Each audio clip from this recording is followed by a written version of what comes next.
I start to think maybe even I can be a professional player. So start to practice even harder, and later I had the opportunity to go to France to play in Montpellier, then later in Germany, and then slowly I could see all the professional players how they behave, and this pushed me forward.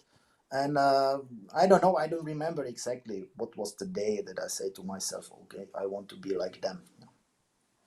And I'm happy, and really the biggest the biggest thanks should go to my father as well. Interesting. Both of you mentioned your fathers as a big source of inspiration and influence. So, which makes me go to our next question, the power of influences and inspiration. Okay, so both of you have mentioned your fathers as a big source, but what other sources of inspiration and influence did you have, um, other than your father? Did you have any players or coaches or anybody? Mr. Schlager, can we start with you this time again? Yeah, sure.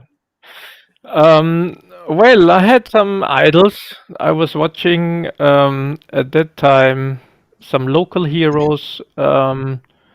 So and he was showing me a couple of these Super 8 or High 8 videotapes, and the first international player he was showing to me and to my brother was Tibor Klamper, actually. So Tibor Klamper had a huge influence, and my father was a fan of him, and because Tibor was the first one from this generation at that time who was playing very close to the table and had especially backhand very short movements, and he was very quick and he had very good acceleration.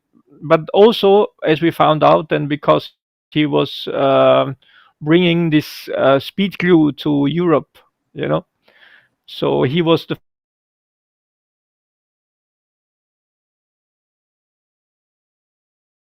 one his racket first very secretly, and then later on the people realized, hey, he's always hiding at the toilet a couple of minutes.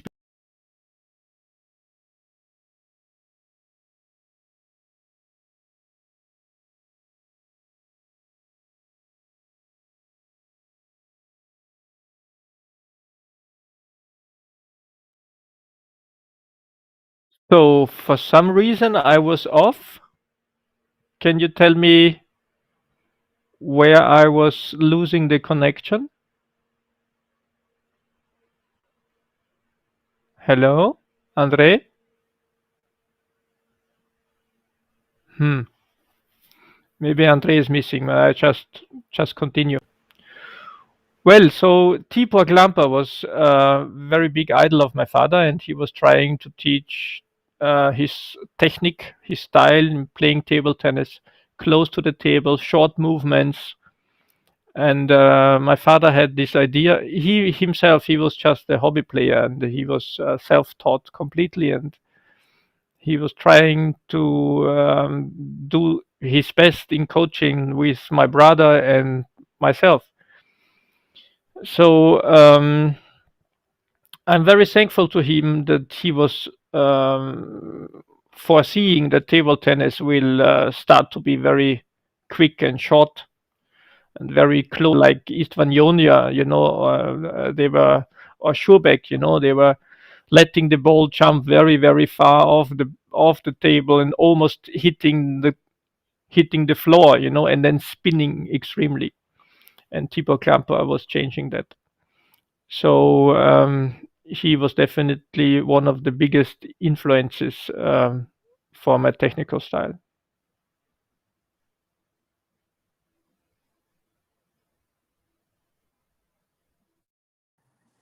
Guys, can you hear me now? I can Yeah, hear yeah, you. Can you now hear okay. me? Okay. I So had a who problem was who here with was? my connection. Okay, okay, okay. So was I I heard what you still on said. air? I heard. Okay, Yeah. okay, great, great, great, great. I heard Because I was everything, but off. Okay, good, good. Interesting that story from Tibor Klampa with the glue. He used to go to the bathroom so nobody would know what he was doing. Yes, at first, yeah. What did you think it was when you saw that? What are you doing with that? Did you have any idea on what that glue did to rubbers? No, actually, I didn't see him because this was way before my time when I was No, no, I mean competing players in internationally. general.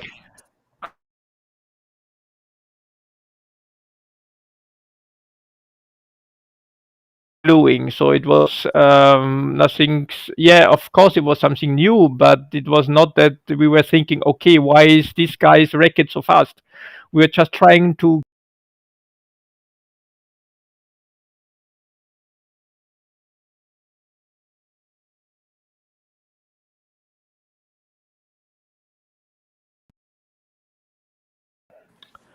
I'm back. So we are back.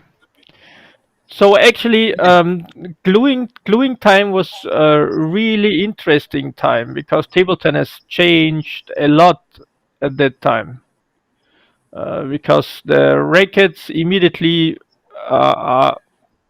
were almost double as fast. You know, you could spin also a little bit more with service, and the racket was also very much more sensitive to spin. So you had to play more precise, but you could also play much faster balls. So you had suddenly you had the opportunity to really kill the ball, you know, and that changed table tennis completely. Before it was similar to now, you know, that rally is coming, and it's very difficult now to make out of nowhere, you know, a very strong point, you know. And with the gluing, this was immediately possible, and it was very difficult to find the right way of gluing. So gluing itself, you know, is it's almost a science, you know, how many layers and how many minutes you wait before you do practice, and then how long will it last, you know, and how much do you tear the rubber, so you stretch the rubber, how much physical tension you give the rubber. And I think every player had his little receipt at that time. Interesting. It makes it much more particular. Each not like the same for everybody. Yes, yes, yes. All right. So, how about your influences, Mr. Korbel?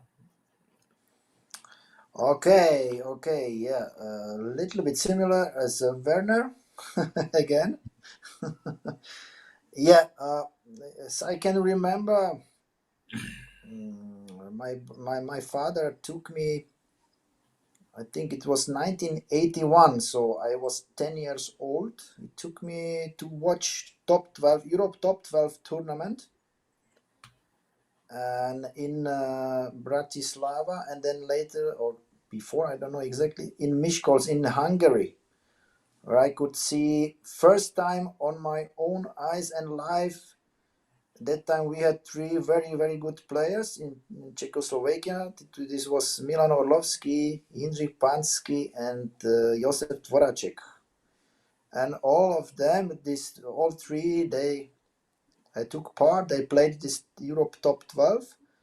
So I get the opportunity not only to see them, but also this Werner was mentioned him, Tibor Klampa, and that time from Sweden was Stellan Bengtsson, who, yeah, all these top players that time, and this was really fantastic to see them on such a tournament, because this tournament you could see only great matches, best 12 players from Europe, and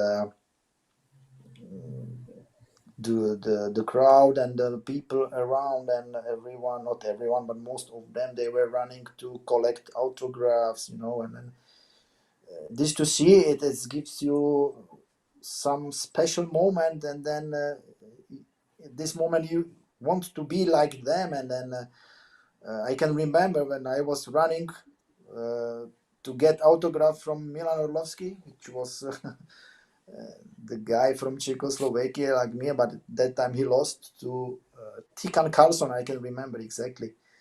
And he didn't give me this autograph, so I was really sad and disappointed, almost crying. I was running to my father. Yeah, he didn't give me autograph. Oh.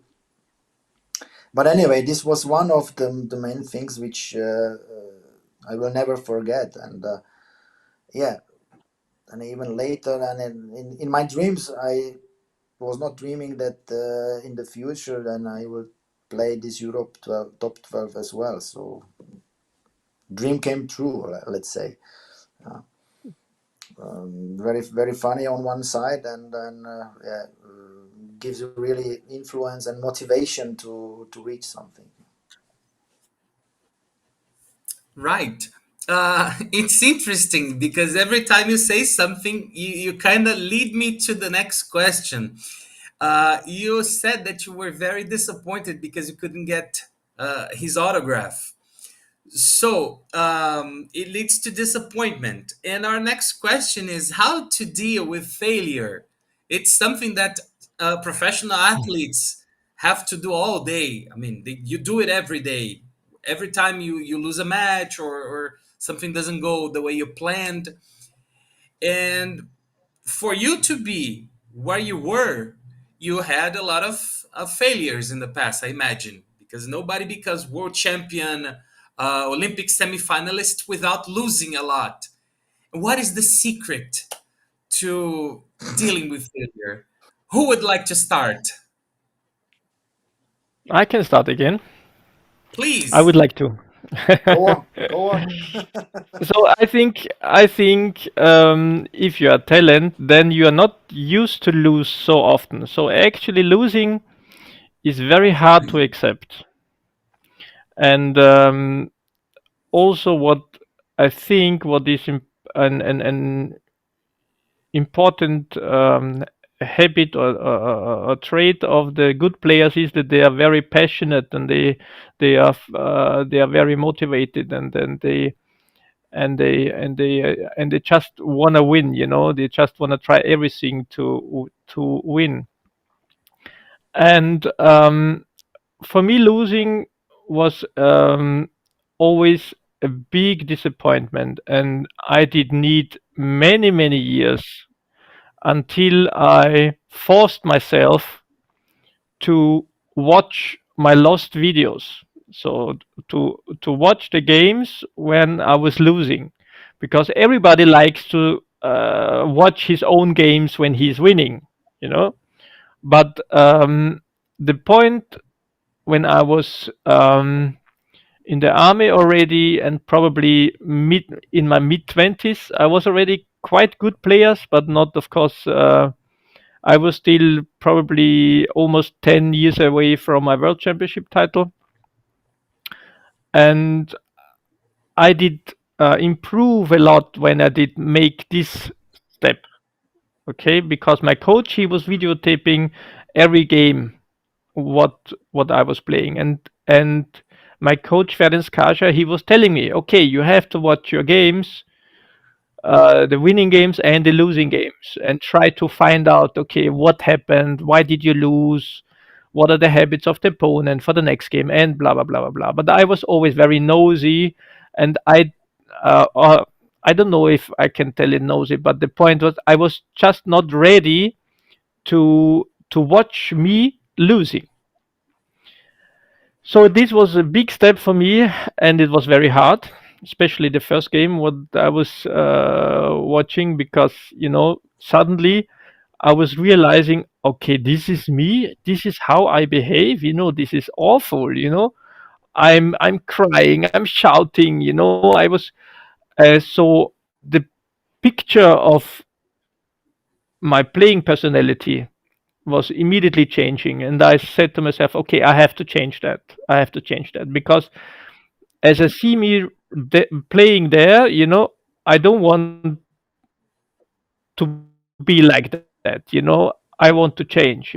I want The Schlager of the future has to be more polite, more focused, more silent, because I know um, already at that time that a very important information what the opponent is giving me is how he behaves while playing. So I was giving so much information to the opponent, and I just did want to stop that. So let's think about Boll or Vladimir Samsonov. They are very silent. It's very difficult for an opponent to read them. Psychologically. Okay, what is the mood? Are they now risking probably maybe long service, or are they trying something new because they feel that the game is gliding out of their control. This is all very valuable information. So I want to come back to watching my losing games. So this is one of the steps what I can really, from my own experience, tell everyone. Start to watch your losing games and start to watch yourself and start to see your automatisms, your patterns. Okay, some players they play one strong backhand from the very beginning, and then they immediately step around. Like so small habits. And because if you see them, then you know that the opponents they know them also already. And you can prepare for that, and you can change them. This was a master class. Watch your small patterns. Watch yourself. Now I'm thinking. I'm going to, as soon as we finish here, I'm going to watch my losing matches and see how I behave and how I want the Andre of the future to be. Wonderful. Now let's hear Mr. Korbel how he deals with failure or disappointment. Let's not call it failure, maybe. Yeah, what to say more? Because I think Werner he said almost everything what is most important. And during his explanations or his experience, I was thinking what I can say more. Because I'm also almost same like him. I hate to lose, not only in table tennis. I hate to lose even when we play cards or other games, yeah, or table games, whatever. But to change yourself or to change from the average player to top player, it's the maybe the main point to that you start to accept that you can even lose, and if you lost, then you have to ask yourself if you made everything to not to lose. I mean, preparation tactically, like Werner said, with video watching and comparing the things what you did well and not well, what kind of mistakes you made during the game, and to to learn it.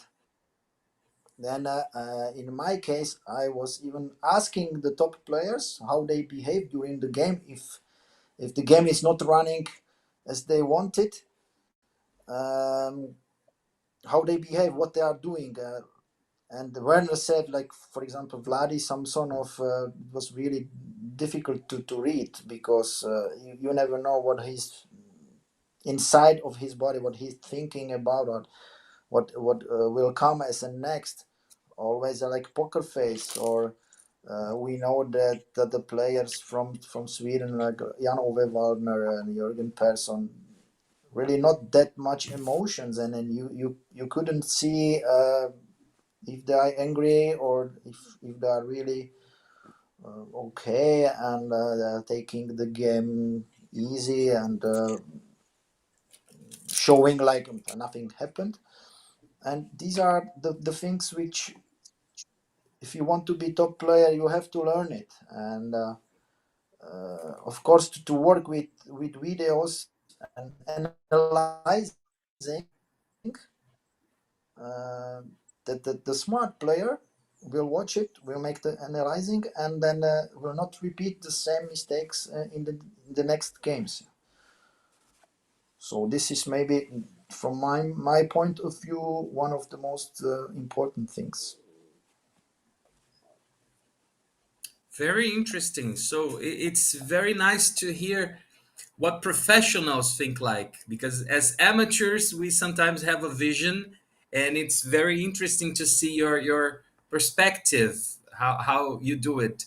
And what I can understand is that it takes a lot of self-discipline to commit.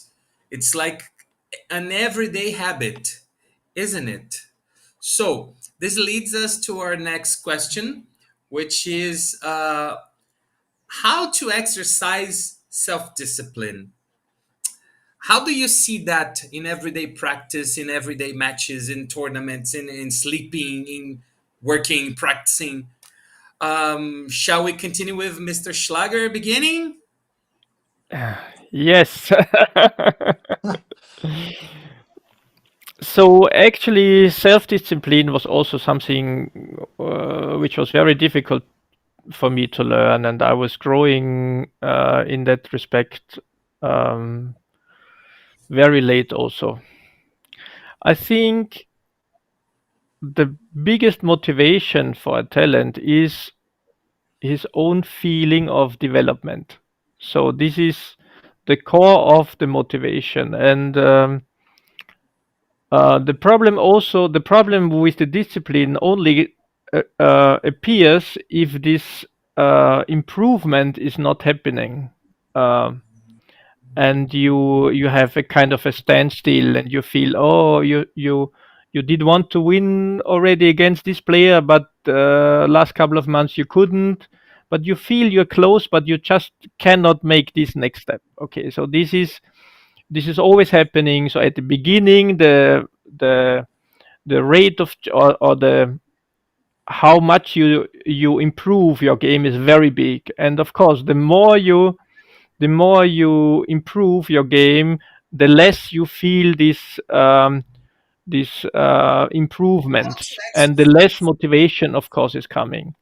So I think so at the beginning was not really a problem, because I was improving really much, and I had so much fun with playing table tennis, and also try many different things table tennis. So I was lucky that my coaches, first my father, and then Werner Schlager, uh, that they were clever enough to let me also try many different things. Okay, so there was the motivation automatically there. But what came then later on, when I was already improving and better, and close to 20 years old, then came this self-discipline, so that I was then also ready to work hard.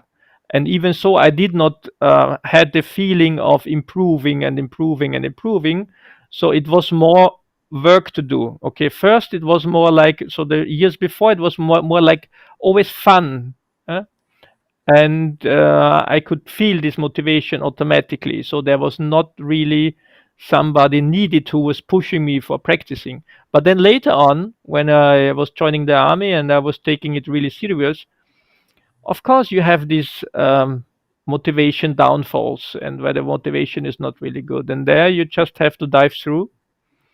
And there's I think everybody is there very different, and that's why you can access the help of mental coaches who give you a toolbox of tools for special situations, when you're stuck, when you just cannot find your motivation. Interesting. So, what kind of tools are you talking about, Mr. Schlager? Can you speak a little bit more? Sure. So I did find out, I did have my first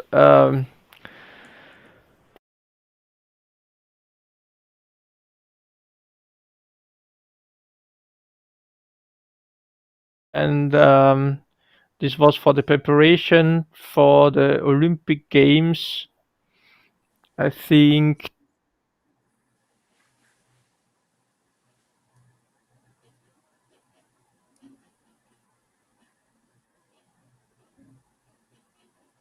I think Mr. We lost Schlager Werner. had a I'm back. problem with his. Hopefully back. We Okay. lost. He's back. I think I he's was back. I was first having contact. Do you hear me? Yeah, Everything fine? Yeah, good. Yes. So I was first working together with a mental coach when I was preparing for the Olympic Games in 2008, and I was working with him not really one full year, and it was very interesting to me to realize that my father, when I was very young, my father already taught my brother and me mental coach tools. So, and one of them is to breathe very long, um, to exhale very long exhaling. Okay, so to force your pulse, your heart rate to go down. So this was the one thing. So always when he was coaching us, when we were young players, and he was coaching us, he was always shouting in like exhale, exhale. When he had this feeling that we were a little bit too high pulse, too jumpy and not really focusing.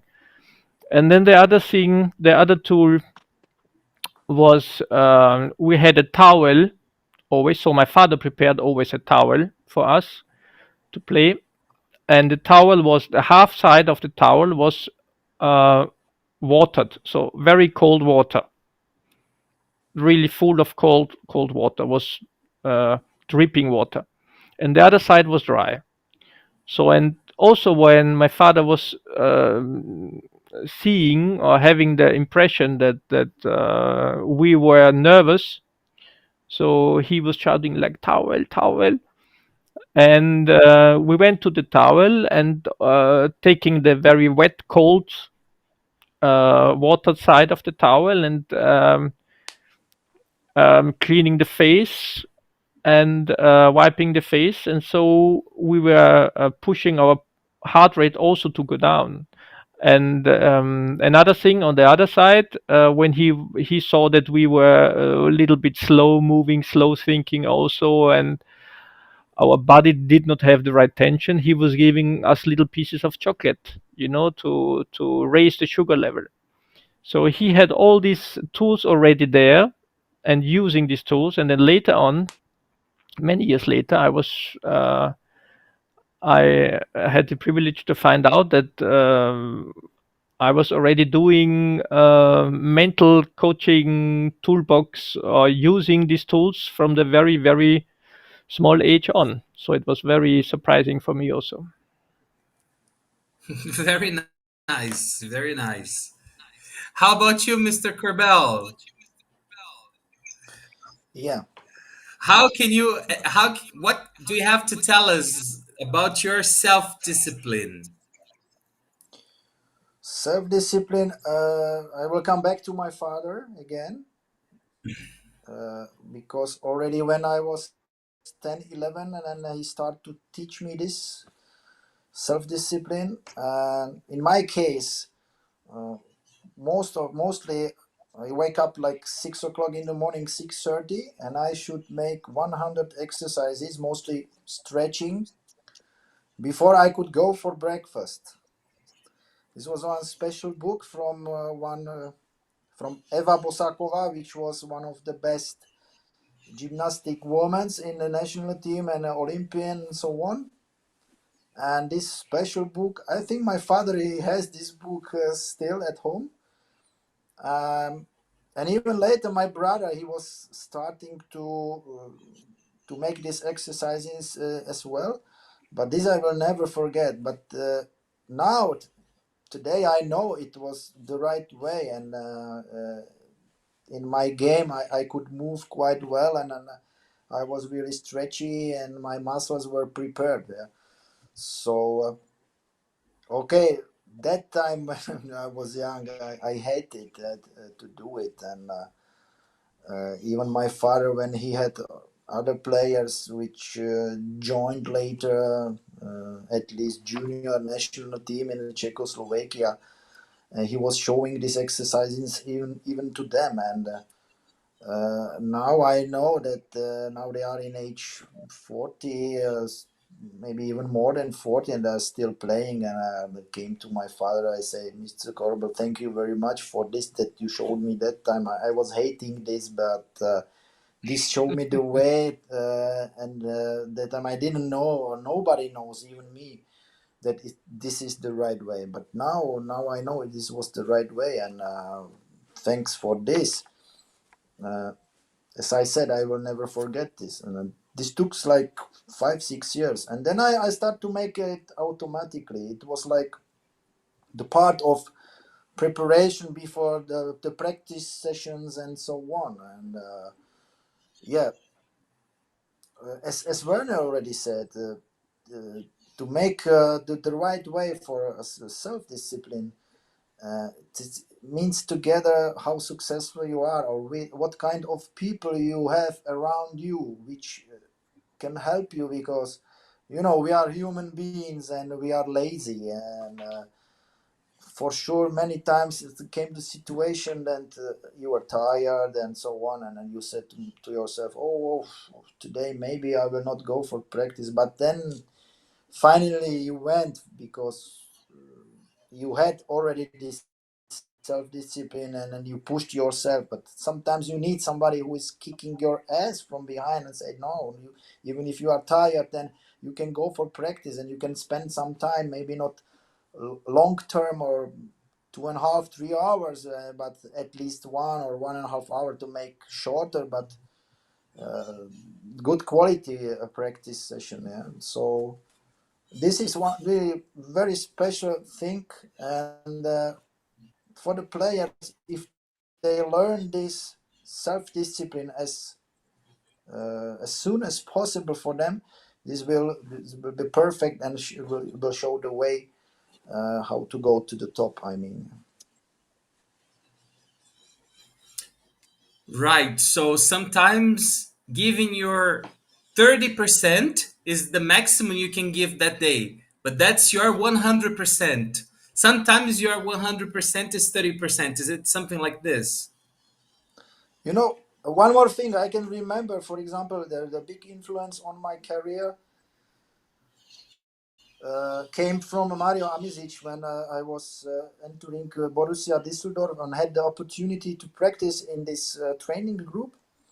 And the Mario, he knows really well all the players. That time, Jörg Roskop, Stefan Fetzner, then Vladimir Samsonov came, Michael Mays, all of these names, for sure are the top players later.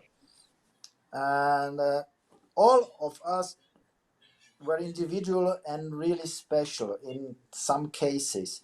I can remember, for example, Jörg Roskop. When he was injured, he always came to the hall. He never stayed at home. He came to the hall. He was sitting on the bench watching how we practice.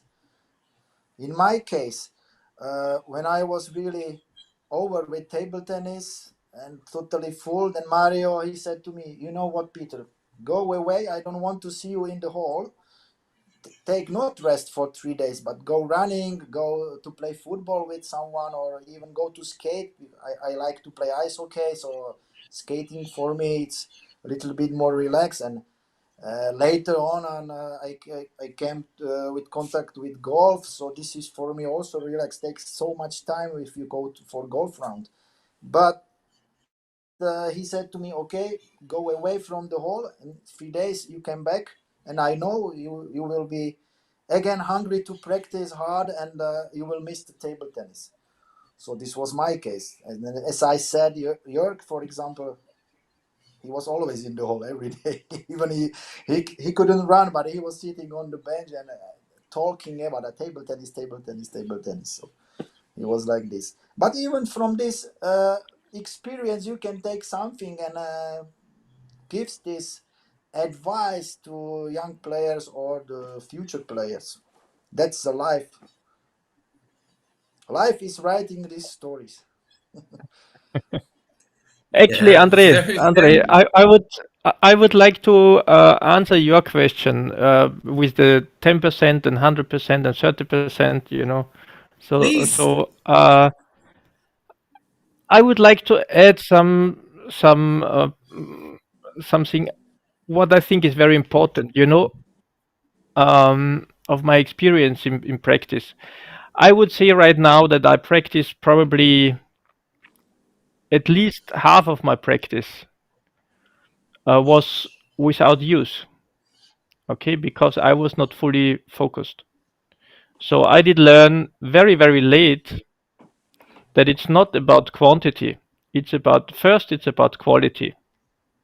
So the quality of practice is really important. So if you are not in good shape and your head is not there, and you are, because if you are not focused on the thing what you want to practice, then it's useless or probably counterproductive. So you will develop a habit, for no reason because your subconscious is steering you, while playing. So what is very important is that you're really 100% there. And then later on, this was very beneficial for me to learn that because when you are injured or something, uh, I was just not ready to be every day like 4, 5, 6 hours a day in the hall. The hall was the the practice hall was sweaty and it's just not a nice place to be. If outside is sunny and the people they are going to the beach or to the pool or whatever. So I found out that I can improve my table tennis even with halving my quantity or even play only 30% of my quantity practice. So maybe only 1 hour. So later on I was practicing 1 hour per practice session. And that was enough because I had the ability and I knew exactly what are the things I I was really focused on and I want to improve, and what are the things which are necessary to improve for improving the whole playing personality. So, but I was really focusing 100%, and I was very, very focused, and I could improve immediately then. One other thing, what is important and is very similar, or is actually the same topic, is that many players, hobby players, also they forget that when you play exercise with a practice partner, then when you play your exercise, you are focused and you want to improve. But then if the opponent or the practice partner plays his exercise, then most of the players they shut their brains off and they think, okay, now I just block. I'm always I'm sleeping. And just wait till the next 5 or 7.5 minutes or 10 minutes for me is coming. Where I can improve myself. But the point is, it's very important to be also very awake in this time of the practice. So when you're passive, and you should try to not be passive, because passivity is a thing of the past in table tennis. You always should be offensive, and even if you block, you have to rotate the ball and you have to try to feel the right timing of the ball and position and alter the position of your upper body, lower body, and see, okay, what you can do with the ball. And then also what I tried to improve was different styles of blocking. When you watch Ball, for example, when he blocks, it's not really a block. It's not like passive block. He's always rotating very big spin with backhand on every block, and also when you are always active, and even if it's a little bit, you can always be very easily even more active. But if you have to change from being passive to being active, it's much more difficult. So these are the small things which I think are very important. Fantastic. This is a class. This is a table tennis class. Uh, Mr. Korbel said something about a special book. I already have my special book here with me. If you guys haven't read this book yet, it's a very good book. I highly recommend it. Do you know this guy, Mr. Korbel? I think I saw this guy at least once in my life. More than once for sure. But this was a perfect explanation from Werner. Just I would like to mention that we have a problem, for example, in Czech Republic, that the players are coming for practice session, and there is a difference if they're practicing just for to have a good feeling, or they are totally focused and they are totally tired after practice session, and they are going out from the hall and is still talking about the practice session, what this practice session brought to them, if they could improve in this practice session, in they or just spend some hours there, which is not what we want to have. Yeah. So Werner said really very important things, even these passive blogs.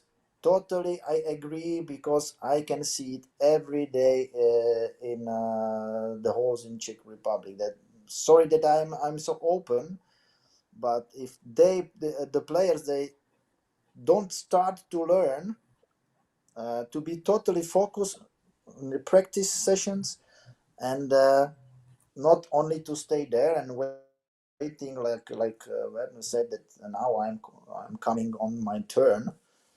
This will be never for them, because this is wasting the time and they will never improve like they could. And so, as a coach now, I imagine that you always have these kind of situations. What do you tell your players, Mr. Corbell, when these things happen? Try to push them, but okay, everyone is different. Yeah, you have to know them. I am not the person who is shouting, but if I should repeat myself maybe 10 times, then I start to think, okay, I stopped with him or not. I start to shout or to push him a little bit on other way, because we don't have so many players that we can say to him, you know what, okay, if you don't want to practice, go on side or leave the hall, and I will take the other one. Like maybe they can do it in China, because they have so many millions and they can choose. But we are not in this situation, and we have to take what we have, and we have to work with such a players. So okay, it's more difficult to find the right way, how to motivate them, how to push them, that you can see the result at the end, that okay, now this was the practice session which I wanted to see, or which I wish to see, the service practice session. So just to throwing the ball and repeat without focusing, and without thinking about what I want to do, it brings nothing. Because then, as Werner said, if you are confident enough that it's coming to score like 9-9, or at the end of the game 10-10, and you are able to make any kind of service because you have self-confidence, you have this enough self-confidence, then you are on the right way, and you know that your service is really high quality and you can use it in any kind of situation. And one more thing, Werner also said that the top players at the end of the game, they are using mostly really easy and not so complicated kind of services, because at the end of the game, even if it's top player or amateur player, we are a little bit more nervous than normal if it's 0-0 or 5-5. So many times these amateur players, that they start to think, now it's 10-10 score, I have to make something special, and they will lose the match because of this only. Yeah. So even maybe advice like this way, they have to change mind maybe. Yeah.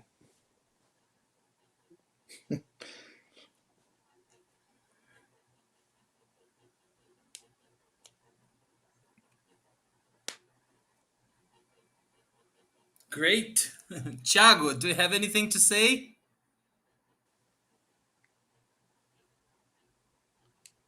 Some connection problem Marcos? maybe. Marcos? Thiago? Yes. Hello, everyone.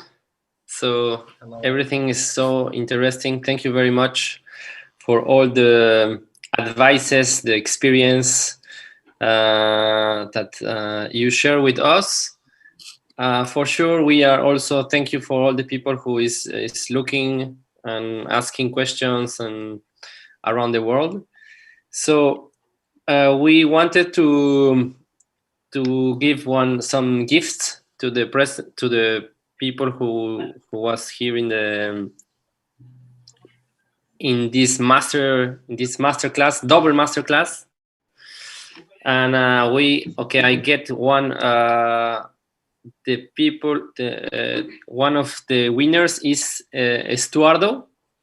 So Estuardo, you can contact us directly, and Tiago have others. Yes, I have. It's because I have another interesting question here, but we'll do it at the end, maybe to end our conference. The other two are Leandro Carvalho. Please contact us, and Natalie. Let me see. Yeah, Natalie, please contact us. You have a present for you. And if Marco has someone else, let me know. I have an interesting question here to end maybe the conference when it's time, but when it's time only.